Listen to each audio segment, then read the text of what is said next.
Ceritanya apa ya? Wih. Ya, ada yang mau bertanya? Barangkali sedikit saja. Siap. Berkaitan dengan materi kita tentang akidah. Terkadang kita suka masih kurang yakin kalau itu Allah Maha Kaya, Allah Maha Pemurah, Allah Maha Pengasih. Ketika kita berbenturan dengan perkara materi, ya, kita kan sering mengukur rezeki itu berdasarkan materi, ya. Padahal rezeki itu bukan sekedar materi. Cuma ini penyakit di masyarakat yang kadang-kadang bisa dikategorikan melunturkan nilai-nilai akidah karena kita kurang yakin atas sifat-sifat Allah yang pemurah, pengasih, Maha Kaya, itu Maha Adil dan bijaksana. Itu apakah itu bisa dikategorikan itu keyakinan akidah kita yang lemah dan lain sebagainya? Jadi jawabannya tumbuhkan rasa sabar dan rasa syukur kepada Allah yang pertama. Yang kedua, tumbuhkan lagi dalam hatinya bahwa Allah itu punya kudrah iradah, punya ketetapan takdir Allah. Yang kedua. Yang ketiga, harus ditumbuhkan lagi keyakinan atas kehebatan kekuasaan Allah. Bahkan Al-Quran sudah bilang, Iqra bismi rabbikal ladzi khalaq. Bacalah atas dengan nama Tuhan, bukan sekedar baca. Lihat alam sekeliling, lihat alam sekeliling, gunung, langit, lautan begitu indah. Ini adalah ketetapan dari Allah. Lihat alam sekelilingmu, lihat tuh ayam, ya, ayam anaknya 10, kagak pulang-pulang itu anaknya makanannya.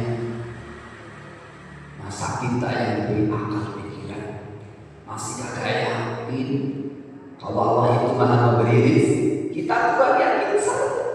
Oh, no problem. Kalau semua kembalikan kepada Allah, hidup ini gak ada masalah. Melihat orang kaya, subhanallah, itu kekuasaan Allah. Senang kita itu senang, jadi tambah kerebelan kaya. Ada orang kaya yang begini, mana keimanan? Kembalikan lagi kepada Allah. Ketika kita merasa gak punya, berarti kita yakin ada irodah kuasa Allah yang harus kita kejar, berarti kita berusaha. Kalau orang sudah yakin kepada Allah, hidup ini gak ada masalah. Ya, yang penting relnya jalannya kebenar. Mau orang bilang apa kek, mau orang suka kek, atau bahkan orang gak suka, silakan. Yang penting atas nama Allah berdiri di jalan kebenaran. Cicak saja dikasih rezeki. Kenapa kita sampai belum? Kita baca tuh kekuasaannya Allah. Melalui kita belajar tauhid ini, kita menjadi yakin. Ya. Subhanallah, Bismillahirrahmanirrahim. Ar-Rahman itu maknanya apa sih? Allah gak peduli siapapun dia beriman, dia brengsek, dia jahat, dia takwa, gak peduli.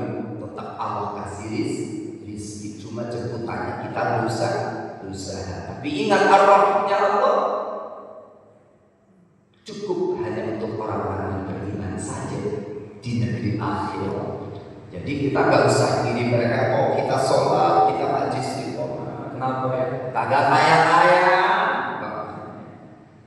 Kembalikan, kita tetap berusaha, bersyukur. Takdir Allah itu ada. Bukan di dunia ini, nanti jamaah surganya 10 kali lebar dunia dengan segala fasilitasnya luar biasa dahsyatnya. Dunia ada yang tahu lebarnya seberapa, Pak?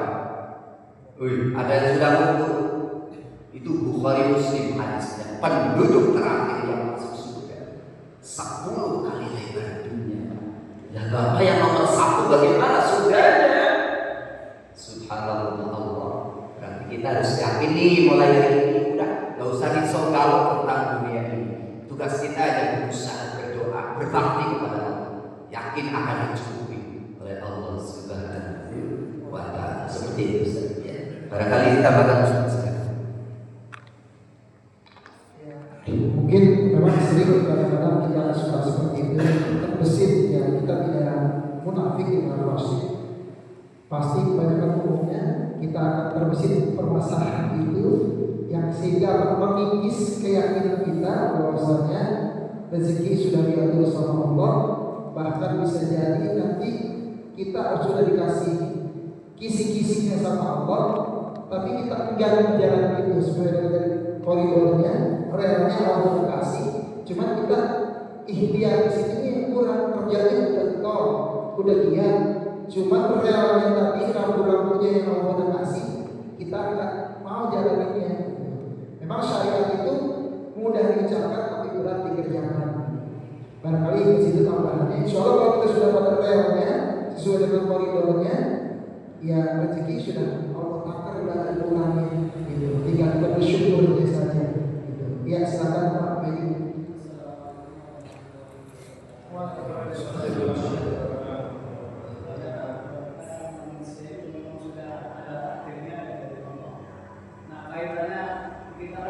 Dengan doa, kita meminta, apa itu termasuk intervensi kita kepada Allah.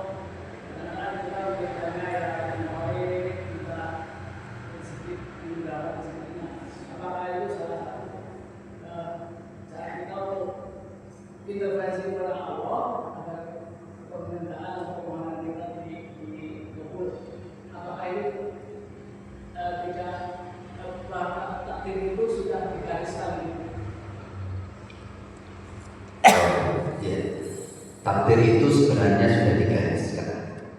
Cuma di situ ada takdir mubrom sama takdir mu'allaq.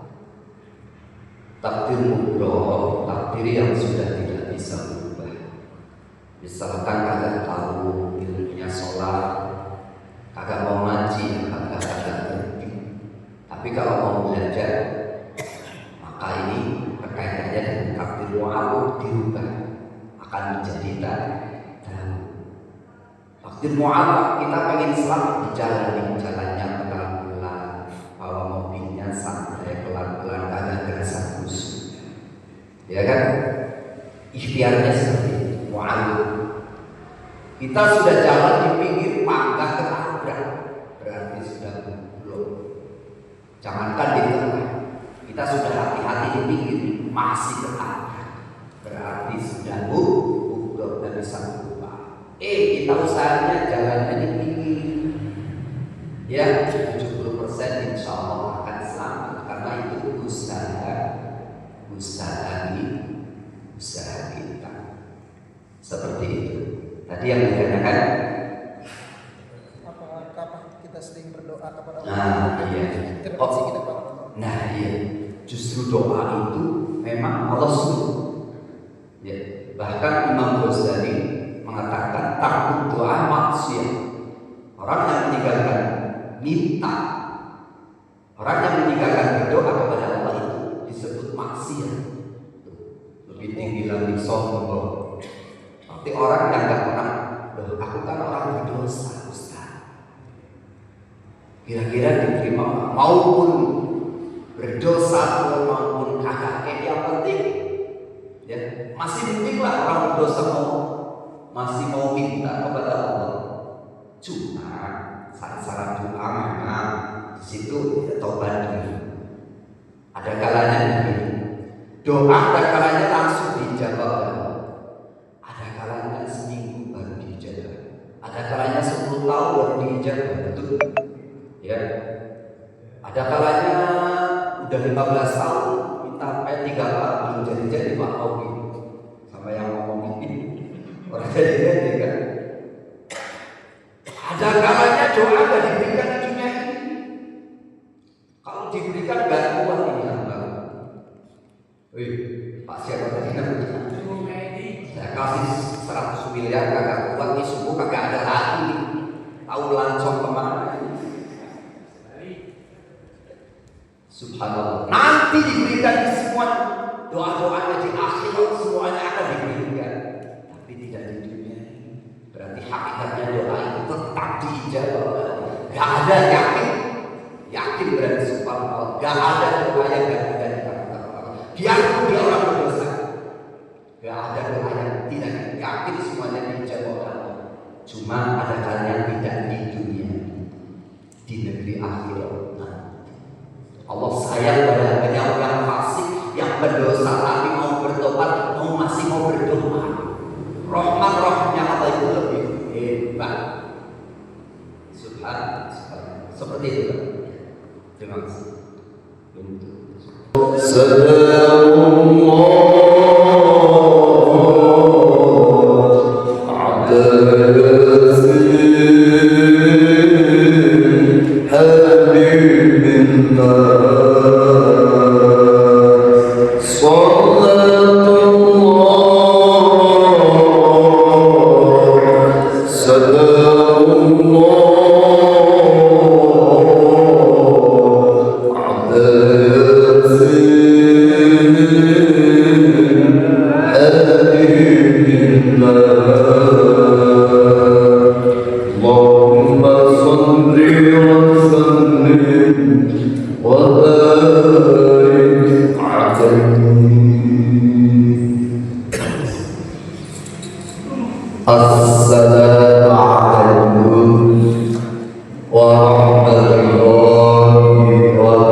Segenap para alim, para amdana, para kiai, para asatidz, tokoh masyarakat yang kita hormati, kita bersama Ustaz Wahyuddin SPD, yang kita hormati Al-Ustaz Administratif SPD, orang kita Bapak Haji Subandi, yang kita hormati Bapak Haji Mullah, insyaallah semuanya calon-calon haji.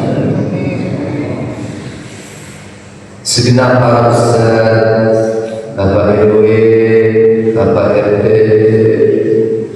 Bapak Ibu jamaah Masjid Baitul Rahman, walaupun tidak kami rangkai satu persatu namanya, insyaallah tidak mengurangi rasa hormat kami, cinta kerinduan kami, yang insyaallah semuanya dalam rahmat, ampunan, ridho Allah Subhanahu wa Ta'ala. Tentunya yang pertama kali tak pernah bosannya, tak pernah jemuhnya, tak pernah hentinya untuk kita tingkatkan baik secara lisan maupun hati harkat kita dengan ucapan alhamdulillah rabbil alamin. Subhanallah, yakin atas limpahan rahmat nikmat hidayah dari Allah. Pagi hari ini Allah hadirkan kita bersama dalam rangka satu kewajiban salat subuh berjamaah disusul taklimnya yang insya Allah lebih baik dari dunia semestinya. Mudah-mudahan Allah terima, Allah ridho, amin ya rabbal alamin. Saudara terkini salat senantiasa dilimpahkan tercurahkan kepada baginda Rasul Muhammad sallallahu alaihi wasallam beserta keluarga, para sahabat dan para tabi'in hingga kita menyumatnya, khususnya jamaah Masjid Baitur Rahman. Tak pernah bosannya, tak pernah hentinya untuk kita berdoa, mudah-mudahan suatu saat nanti bisa terkunjung ke Baitullah, ziarah ke makam Nabi, baik melalui haji maupun umrahnya. Amin. Suatu saat nanti harapan doa kita, mudah-mudahan kita benar-benar akan berjumpa beliau, diakui sebagai umat beliau, bisa memeluk beliau, mendapatkan keutamaan syafaat beliau di hari kiamat nanti. Di kaunina Allahumma salli wa sallim ala sayyidina Muhammad wa ala ali sayyidina Muhammad. Mudah-mudahan Allah ijabah, Allah qabul, amin ya rabbal alamin. Juga hadir teman kita, tidak ada berubah yang tidak. Alhamdulillah. Mari sebelum kita mulai sharing ini, kita doa dengan suratul Fatihah ini terkhususkan kepada semua ahli kubur kita. Mudah-mudahan hajat kita dijabah oleh Allah, senantiasa sehat panjang umur, berlimpah rezeki berkah, taat dalam istiqomah bahagia. Suatu saat nanti kita hidup dalam keadaan husnul khatimah, iman Islam, mendapatkan ampunan rahmat ridha Allah Subhanahu wa Ta'ala. Wa ala kulli yawmin salih ila hadratina jidda الشفيع محمد صلى الله عليه وسلم سيد بتوحيد الكرام إلى حضرة الشريف والعلماء العاملين الشريك إلى المسلمين المسلمات والمؤمنين الأنباس غفر الله لهم الفاتحة.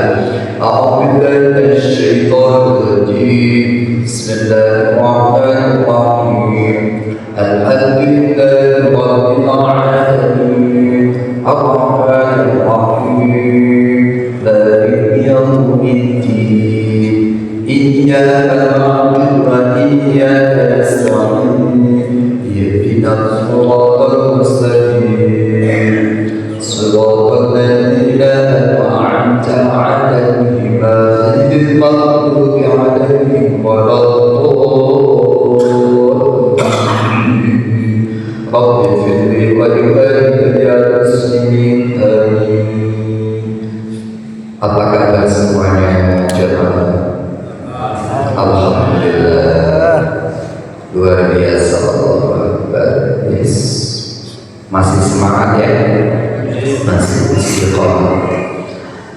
Bismillahirrahmanirrahim. Berwiyah Nabi sallallahu alaihi wasallam qalman salat salatan al jamaah وجلس في حلقة العلم فسمع كلام الله وعمل بعد الله تعالى ستة أشياء.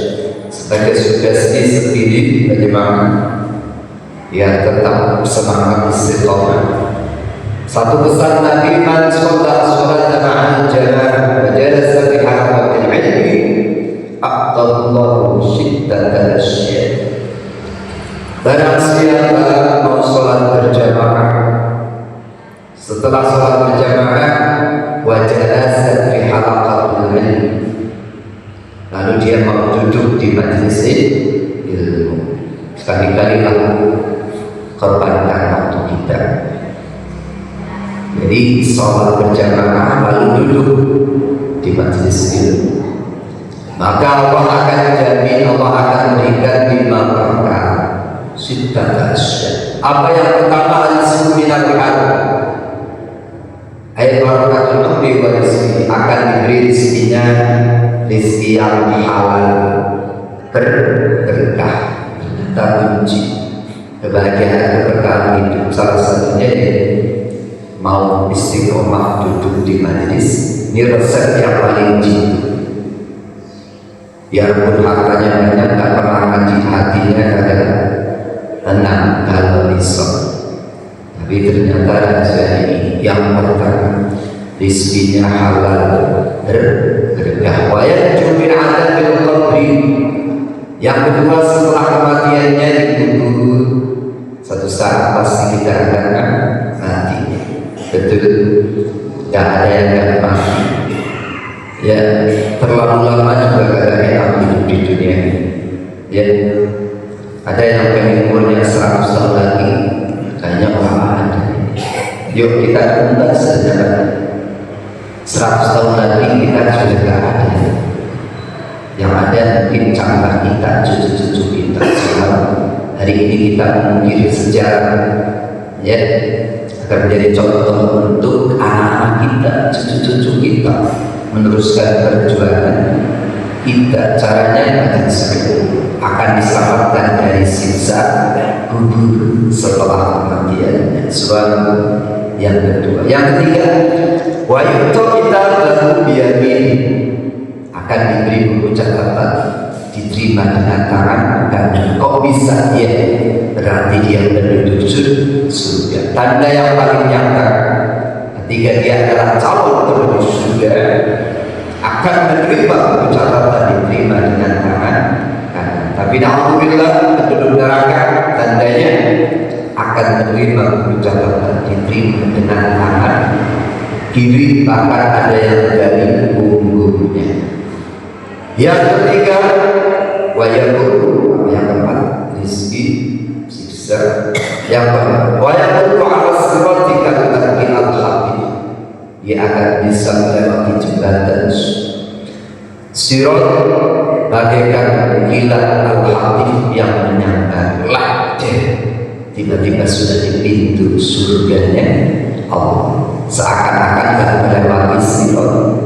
Padahal semua para rasul, para nabi, seluruh umat manusia ini akan melewati jembatan sirat, cuma bagaikan kilat yang menyambar lajah. Tiba-tiba sudah di pintu surga, seakan-akan akan melewati sirat. Wa yusyadu ma'an nabiyina. Yang kelima, wa yusyadu ma'an nabiyina, akan dibangkitkan dari alam kubur, dikumpulkan di alam pada masyar bersama para nabi, para rasul, para orang-orang soleh, para syuhada, teman terbaik nanti di hari kiamat, para rasul, para nabi, para syuhada, para sholihin, termasuk insyaallah orang-orang yang memperjuangkan agama Allah, duduk di majelis ilmu. Wa barakallahu lahu baitan fil jannati min yaqutatin hamra lahu arba'una, yang kena akan dibangunkan istana surga yang terbuat dari mutiara kemerah-merahan. Bayangkan, ya, bukan emas lagi, mutiara yang kemerah-merahan. Bahkan satu orang penduduk surga terakhir dikasih istana surga selebar 10 kali lebar dunia. Hadisnya rawahul Muslim sahih. Jadi dunia ini nggak ada apa-apanya. Kita enjoy saja, kita nikmati, kita bersyukur. Ada alam abadi yang sedang menanti kita. Caranya ya kita yang menentukan, istiqomah hadir di majelis ilmu. Ya, amin ya rabbal alamin. Jamaah yang dirahmati Allah subhanallah, ketika kita ingin mengenal Allah, ingin lebih yakin kepada Allah, tentunya kita harus belajar ilmu tauhid, ya. Jadi ilmu tauhid atau kita referensinya di Aqidatul Awam, lebih tinggi lagi nanti ada hikam, ya. Itu ada pembahasan tauhid kan ilmu kitab hikam.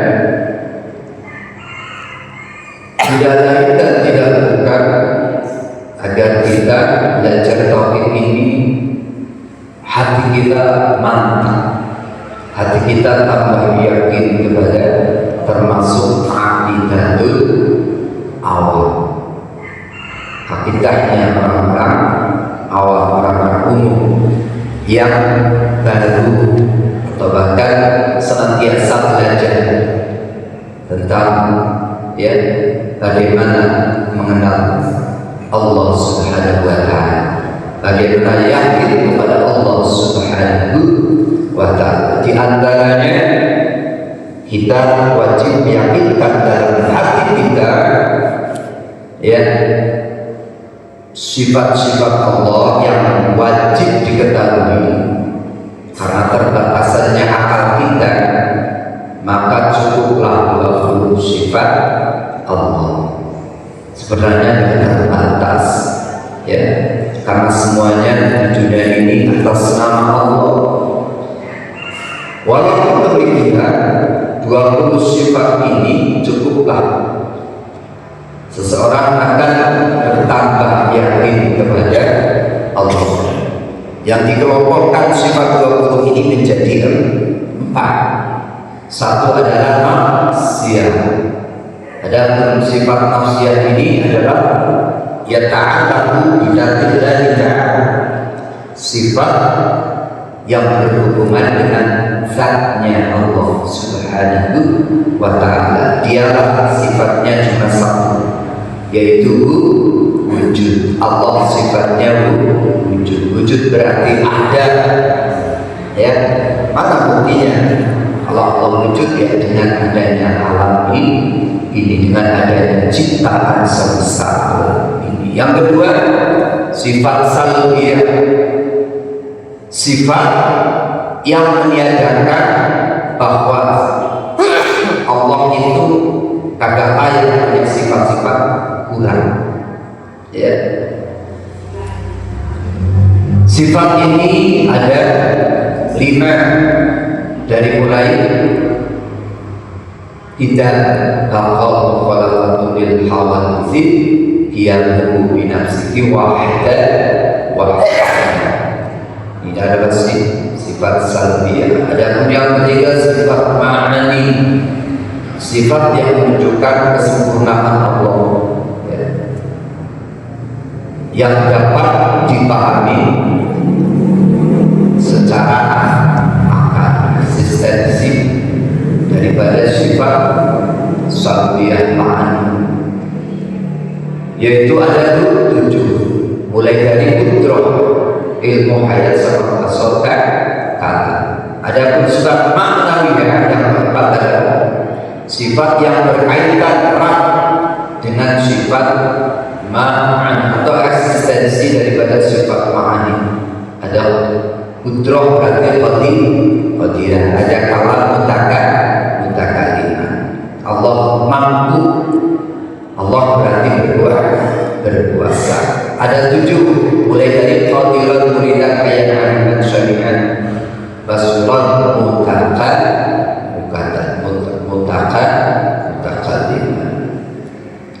Salah satu sifat Allah di antaranya sifat salbiyah ada 5, di antaranya satu adalah Allahu khalaqatul lil hawadits.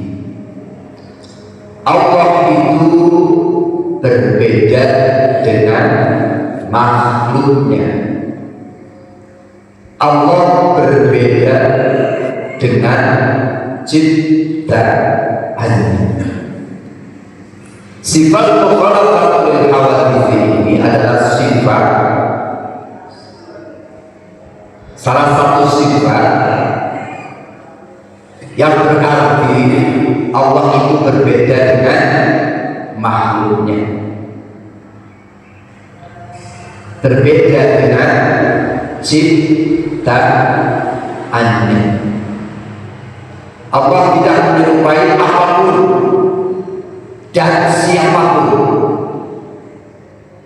baik dari sifatnya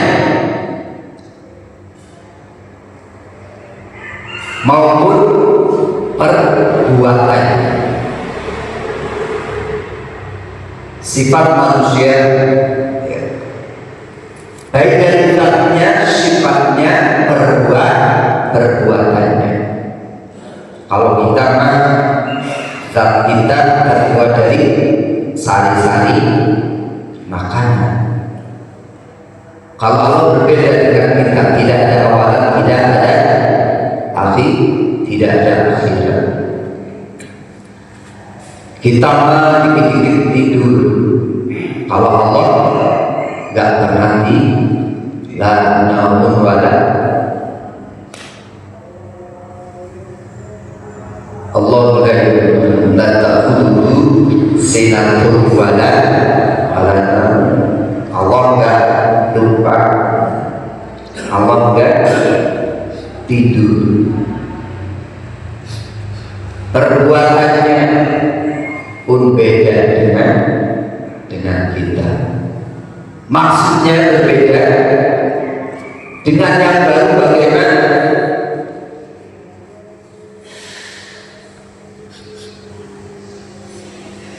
Arto Allah itu tidak sama dengan makhluknya, ciptaannya, termasuk berbeda dengan manusia, hayawan, tumbuhan, dan lain sebagainya. Gak sama seperti kita, ya.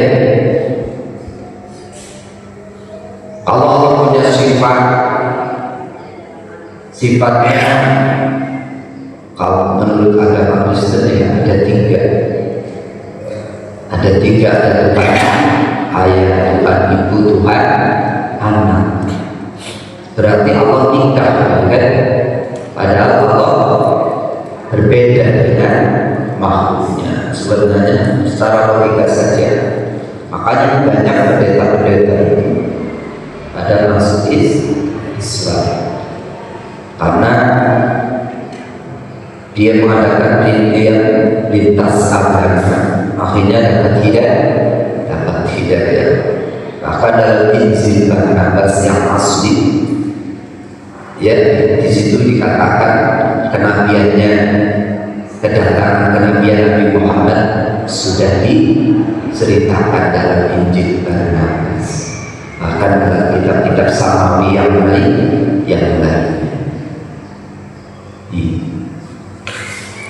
Jadi ada salah satu ayat yang mengatakan setelah Allah menciptakan langit dunia ini, Allah bersemayam di arasnya. Kata-kata bersemayam kalau secara logik berarti bertempat. Kalau bertempat berarti sama dengan makhluknya. Artinya bersemayam di arasnya itu bimana ridhonya, bimana rahmatnya. Karena aras ini satu tempat yang sangat suci, mulia, sehingga sana yang sangat megah, gak ada istilahnya orang bisa kesana.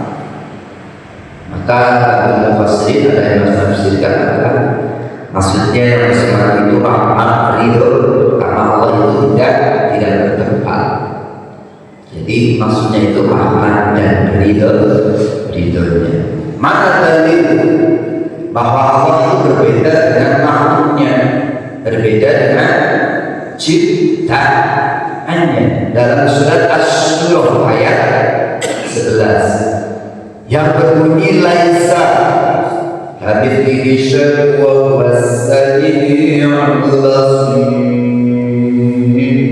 Allah laisa Allahu Allah iku kamitslihi Laisa orang bukan lima dari makhluk esok apa saya tersuci bahwa dia Allah asalikum al-basir dan kami dan terutama semua.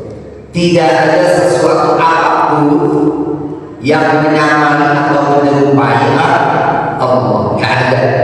Wa huwa as-sami'ul basir, dia Allah dan yang mendengar dan zat yang waspada. Jadi Allah itu berbeda dengan kita dan setidaknya sifatnya maupun perbuatannya gak ada sama sekali seperti makhluknya, berbeda dengan perkara yang baru. Dengan memahami sifat ya mukhalafatu hawadisi, tentunya seorang yang beriman, seorang muslim akan meyakini bahwa Allah adalah Tuhan yang sempurna. Allah itu maha unik, ya kan? Maha aneh, maha unik, sekaligus sempurna. Subhanallah. Itu Tuhan yang orang yang beriman adalah Allah Subhanahu. Dan siapa yang menamakan Allah? Ya Allah. Ana Allah la ilaha illallah. Aku adalah Allah, kata Allah. Tidak ada Tuhan selain Allah. Makanya Allah dalam dada kita. Dibuang alifnya lillah. Lillahi ma fis samawati wa ma fil ardh. Segala sesuatu apapun yang ada di langit dan di bumi milik Allah. Dibuang alifnya lillah. Dibuang lam yang kedua. Jadi lagu ma fis sama, masih ada suratnya, banyak sekali ayatnya. Lagu ma fis samawati wa ma fil ardh. Bagi Allah yang ada di langit dan di bumi. Dibuang yang kedua. Allah. Dibuang yang ketiga.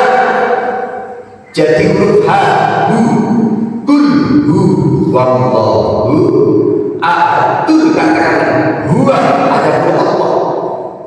Kul huwa, iku Allah, kata-kata bahwa dia Allah, tidak ada Tuhan selain Allah. Makanya ada saudara kita yang zikirnya cukup domir itu kembalinya kepada Allah Subhanahu wa ta'ala. Sedikit ya tentang satu sifat bagi Allah. Mudah-mudahan kita tambah yakin, tambah optimis ketika kita menjalani hidup ini. Ya, semua atas kehendak Allah, dan Allah tidak bisa diprediksi, tidak bisa diintervensi, tidak bisa dan lain sebagainya. Belum obat, insya Allah maaf ya. Terakhir hari ini kita sudah memasuki bulan Muharram di hari yang ketiga. Bahkan dalam ayat Al-Quran sudah dinas inna katasyubi indallahi isna asyara syahra fi kitabillah yauma khalaqas samawati wal arda minha arba'atu huruf. 4 diantaranya mulia, diantaranya adalah bulan Muharram itu sendiri atau bulan Asyura. An Abi Hurairah radhiyallahu anhu Rasulullah SAW afdhalus siyam Ramadan syahrul Muharram wa afdhalus sholati ba'da al-fardhi sholatul lail. Rawahu Muslim. Diriwayatkan dari sahabat Abu Hurairah bahwa Rasul bersabda, puasa yang paling afdal setelah puasa Ramadan. Jadi tidak ada puasa yang terhebat selain Ramadan. Ya. Tapi setelah Ramadan ada lagi, yaitu Syahrul Muharram, puasa di bulan-bulan yang dimuliakan oleh Allah, termasuk Dzulqa'dah Dzulhijjah, terus Rajab, Muharram, Ramadan, Masyhur bulan ini. Silahkan mau puasa sunnah. Apalagi tanggal 10-nya. Wa afdhalus sholati ba'da fardhiyah sholatul lail. Adapun sholat yang paling hebat, yang paling utama setelah sholat 5 waktu berjamaah adalah sholat malam, sholat tahajud. Rawahu Muslim. Sedikit, mudah-mudahan ada manfaatnya, ada kesalahan kekurangannya. Mohon maaf sebesar-besarnya. Billahi taufiq wal hidayah. Wassalamualaikum warahmatullahi wabarakatuh. Barangkali ada yang mau bertanya, silakan. Masih ada waktu 5 menit. Ya. Silakan. Ayo semua.